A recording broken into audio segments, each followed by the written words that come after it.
Ассаламу алейкум жалпыңыздарга. Мен бүгүн боор боюнча ошо үчүнчү бөлүгүнө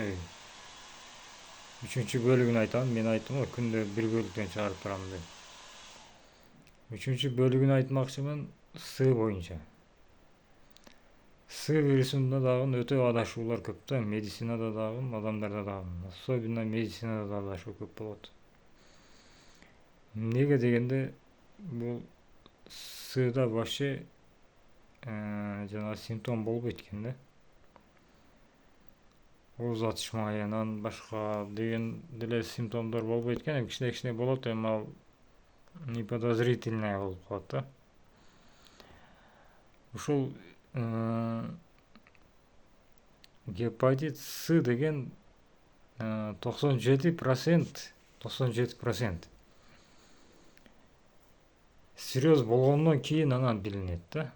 Адамга жанагындай ачуулар келип, жанагындай болуп, балсыз болуп, ашказан өтө катуу ооруп, ошондой болот да, как язвадай болупчу.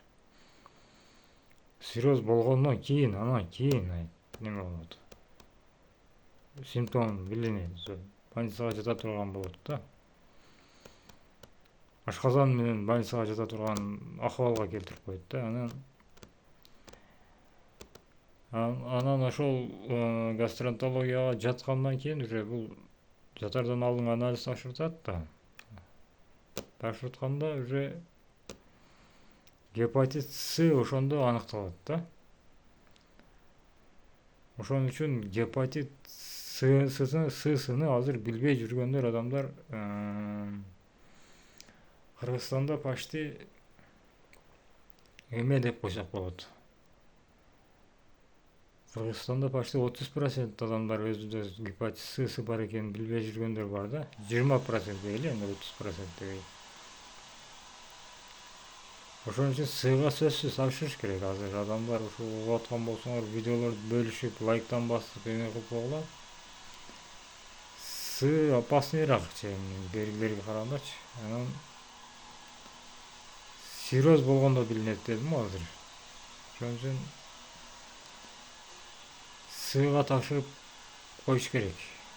Если подозрительный жанагындай мен алдыңкы бөлүктөрдө айтып кеткендейлер болсо, сөзсүз Сга тапшырып коюш керек. А берги Б менен Д ал сирроз, ал сразу эле сирроз болгончо эле симптом берет ал. А бул С ошондой симптом бербейт экен дагы. Сирроз болгондо анан берет экен да симптомду. Ошон үчүн сөзсүз мындай айтканда Сга кошуп Б, Д, Сны да тапшырып кое бериңиздер да. Ошон үчүн азыр бул үчүнчү бөлүк болду. Ошондой тапшырып кое бериңиздер. Сдан адашуулар өтө көп болот.